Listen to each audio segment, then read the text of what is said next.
G'day, welcome to a new episode of Bogan'S Guide to Mine. I'm Sampy. And I'm Lurchy.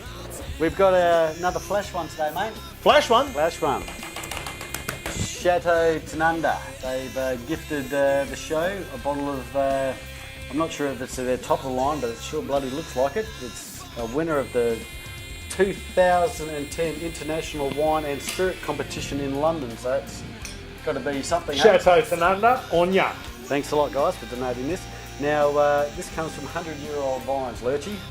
Oh, 100-year-old? Why should I be impressed by that? You know what? When you got vines that are 100 years old, they've adapted to the earth. Yep. They've become as one.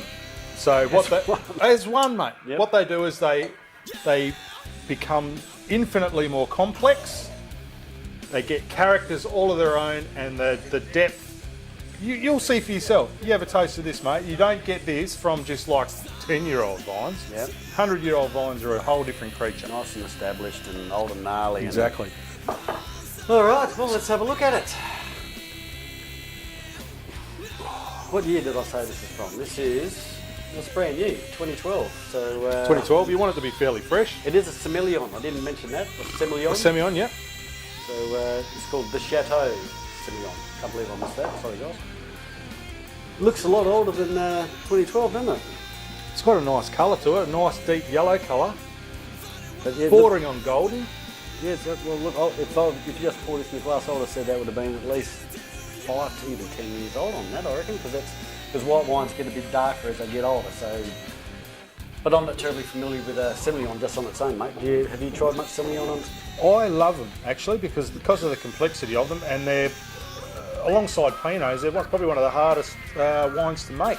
Oh, is that right? So it's a lot of winemaking, a lot of talent for the vigneron. Now, there can't be too much like Pinot because the Chateau Tanunda's in Barossa, which is a bit warmer than Oh, the typical sort of... I mean along the style, not style, not nothing the to do same. with Yeah. it. Okay, no worries. Let's have a nose on it. Well, the legs are pretty drippy. Yeah, we haven't done the alcohol thing on there yet. So, Get a nose on it, mate. Don't hang around for the alcohol. Get a nose on it. well, you're all about the alcohol, mate. I'm just following your bloody seat. What else I'm trying to calm down on the alcohol, and you're telling me I've got it. All right, what is it? Hang on, I'll tell you. I haven't even looked at it. I'll tell you what it is. I want you to, because I can't find a damn thing. I'll wipe off There it is. the condensation. Yep. I'm going to tell you that it's about a 13.5. I would have said the same thing. It's actually 11 and a half. 11. Yep. There you go. 100-year-old grapes, mate. Must be something, isn't it? All right, let's get What the can you nose do? on. Now, you tell me. That is gorgeous. Yeah, I don't know, bro. It's oh yeah, no, I'm getting it now. It's very Got to shake it up a bit. bit of lemon in there, I think. Very citrusy sort of. It's almost got that Chardonnay-like. Yeah. Smells like malolactic fermentation, but you know it hasn't had it. It smells a bit acidy. Yeah, it should have a fairly low pH. In fact, I think I read about it before. It's got a pH of about 3.07. That means nothing to me, bro. What the hell does that mean? What's that mean? It means it's going to be a bit tart in the mouth, mate. Okay, well, it smells like it should be tart. So let's try it out. Get into it.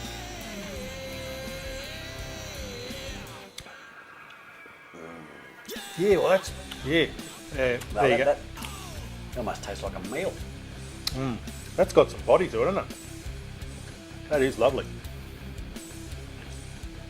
So you can see there, that's where your 100-year-old vines are, because you got complexity, and the depth that you're going to get from that is just going to go on for a long time. But you really want to have another drink before that runs out, don't you? What do you think about the length? I can still find it, but it's not a real strong length to it, which I'd be surprised. Yeah. Do you agree with that, or do you think the length is alright? I've still got it, but see, I don't sit there and time it and see how long it's going to last. I just, that's good. Let's drink it. But that's gorgeous. That is. It's really.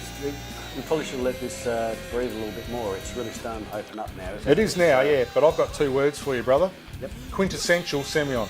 Quintessential. Quintessential. Well, once again, as I pointed out earlier, I'm not too familiar with just drinking a straight Semillion. It's usually a Saint Blanc that's my exposure to them. So Well, most people have a Semillon, and it's mixed with a Semillon Sauvignon Blanc, so you don't really know what that Semillon tastes like. yeah. But honestly, do yourself a favour. If you get the chance to have a straight Semillon, try this one. This is bloody nice. Absolutely. Now it is an upper echelon. Upper echelon, Sort Chateau of, Tanunda, they've been around forever. Yeah. They know what they're doing, mate. You don't get 100-year-old vines by just rocking up in the last couple of weeks. No, that's right. That's right. They've got to be amongst these- the oldest in the country, surely. Yeah, and look, yeah. So what do you reckon a bottle of this would be worth? Well, I'd pay $40 for that.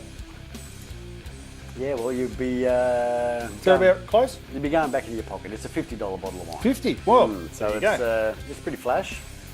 I'm still living in the 80s, mate. You know that. That's what. You weren't old enough to drink in the 80s, mate. Oh, you might have been No, I scratched- wasn't might- either, might was have I? scratched it. I don't think it stopped us though, did it? No. Um, But what kind of wine did I drink back then? It was out of a box. Out of a box. Yeah. It's look.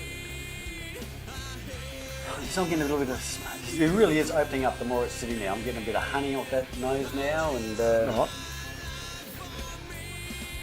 yeah, Look, you know what?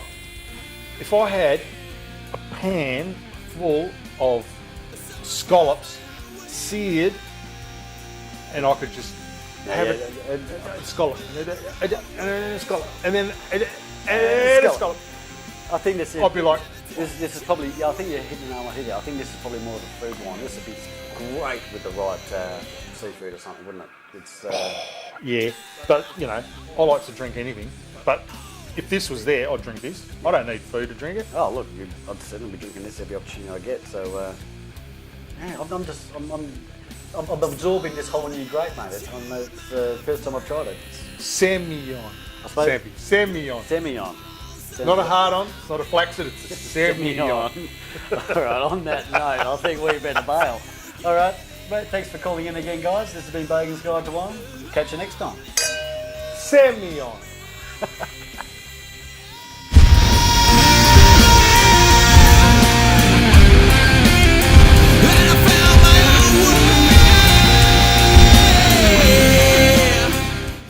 I'm going to give that an 8.5. 8.5. Yeah, look, I'm probably just going to drop the point down. It's 7.5, pushing an 8, I reckon. It's nice. Look, it's very nice, but it's a new varietal to me, and I'm not. Don't listen to him. I don't know. Chateau about it, Tanunda, so, you know what you're doing. Good tucker.